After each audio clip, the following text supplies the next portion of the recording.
RPSC और अधीनस्थ board के पसंदीदा 5 प्रश्नों की डोज हर बच्चे को रोज में आपका स्वागत है। मैं हेम सिंह गुर्जर।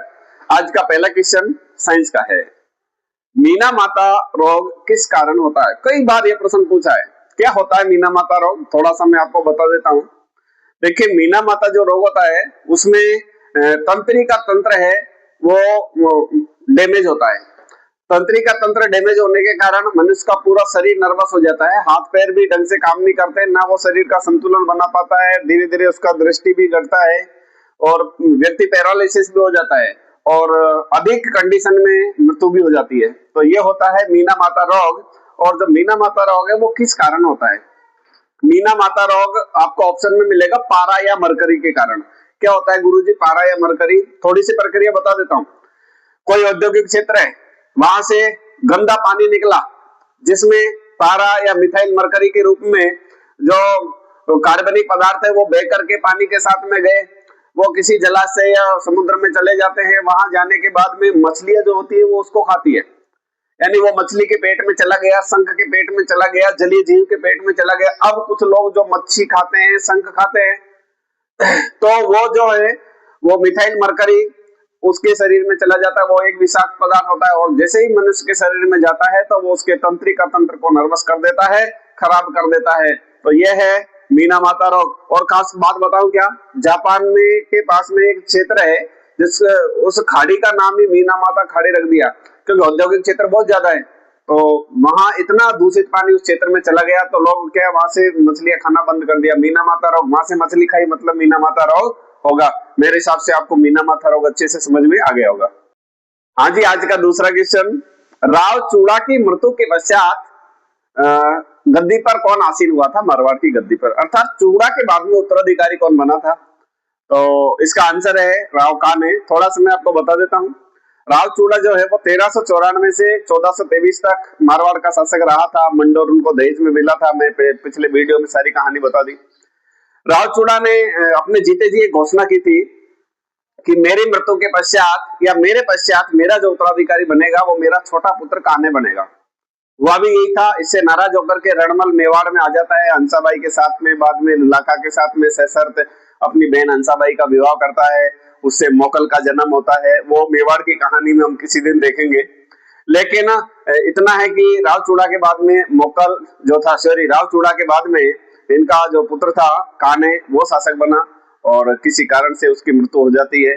ऐसी कंडीशन में जो रणमल मेवाड़ में रह रहा था, तो मेवाड़ का षड्यंत्रकारी भी रणमल को कहा जाता है ना, पूत के पग पालने में दिख जाते हैं। फिर वहां कान्हे की मृत्यु हो जाती है 27-28 में। तब मेवाड़ की सेना के माध्यम से मारवाड़ पे आक्रमण करता है रणमल और रणमल शासक बनता है 1438 तक। और इसी रणमल को जिसने मेवाड़ को षड्यंत्रकारी बनाया था, राव महाराणा लाखा के पुत्र मोकल की उन्होंने हत्या की थी। और इसी मोकल के पुत्र जिन्हें महाराणा कुंभा के नाम से जाना जाता है, महाराणा कुंभा ने रणमल को उसी के हथियार के द्वारा यानी 1438 में मरवा दिया था। तो ये मेवाड़ और मारवाड़ में बहुत बहुत कंट्रोवर्सी हुई थी, बहुत आपस में झगड़े हुए थे और महाराणा जो कुंभा थे वो राव जोधा के भी पीछे पड़े थे। तो ये झगड़ा का कारण यही था। हाँ जी, आज का तीसरा क्वेश्चन। मुख्यमंत्री को पद एवं गोपनीयता की शपथ कौन दिलाता है? तो मुख्यमंत्री को व अन्य मंत्रियों को पद एवं गोपनीयता की शपथ जो है वो राज्यपाल दिलाता है। किस अनुच्छेद के तहत? तो 164(3) के तहत। एक और बात मैं आपको बता देता हूँ। अनुच्छेद 163 में ऐसा लिखा हुआ है कि राज्यपाल की सहायता एवं सलाह हेतु एक मंत्री परिषद होगी और उसका जो मुखिया होगा वो मुख्यमंत्री होगा। अनुच्छेद 164(1) के तहत मुख्यमंत्री एवं अन्य मंत्रियों को, मुख्यमंत्री को शपथ राज्यपाल दिलाता है, लेकिन मुख्यमंत्री की सलाह पर अन्य मंत्रियों की जो नियुक्ति जो करता है वो कौन करता है? राज्यपाल करता है। हाँ जी, आज का चौथा क्वेश्चन। कन्हैयालाल सेठिया को मूर्ति देवी पुरस्कार किस वर्ष मिला था?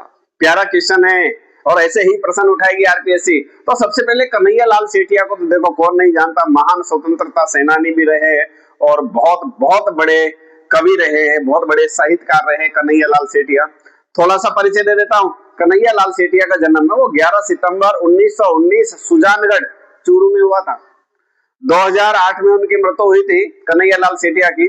तो इसी बीच पूछा, पुरस्कार के लिए पूछा है, तो उसको जो मूर्ति देवी पुरस्कार मिला वो 1988 में मिला था। उससे एक साल पहले 1987 में इनको साहित्य पुरस्कार मिला था।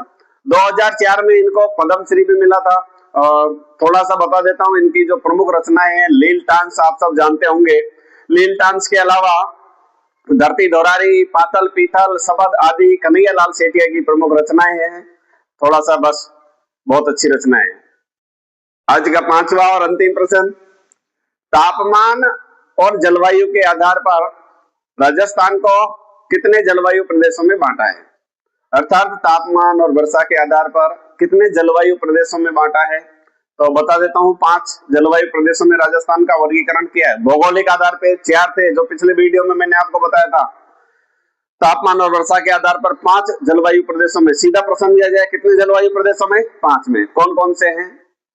तो बता देता हूं, शुष्क जलवायु प्रदेश, जिसमें आपके बाड़मेर, बीकानेर, जैसलमेर वाला क्षेत्र आता है। फिर आता है अर्ध शुष्क जलवायु प्रदेश, जिसमें जालौर, नागौर, जोधपुर, गंगानगर आदि क्षेत्र आता है। तीसरे नंबर पे आता है आर्द्र जलवायु प्रदेश, और चौथे नंबर पे उपाद्र जलवायु प्रदेश, और 5वें नंबर पे अति आर्द्र जलवायु प्रदेश। देखिए, अति आर्द्र जलवायु प्रदेश में हमारा माउंट आबू वाला क्षेत्र आता है, डूंगरपुर बांसवाड़ा का क्षेत्र आता है। ठीक है। उपाद्र क्षेत्र की बात करें तो उपाद्र क्षेत्र में हमारा भीलवाड़ा है, अजमेर है, जयपुर है और अलवर आता है। और आर्द्र जलवायु प्रदेश की बात करें तो कोटा, बूंदी, झालावाड़, प्रतापगढ़, चित्तौड़गढ़ आदि क्षेत्र आते हैं।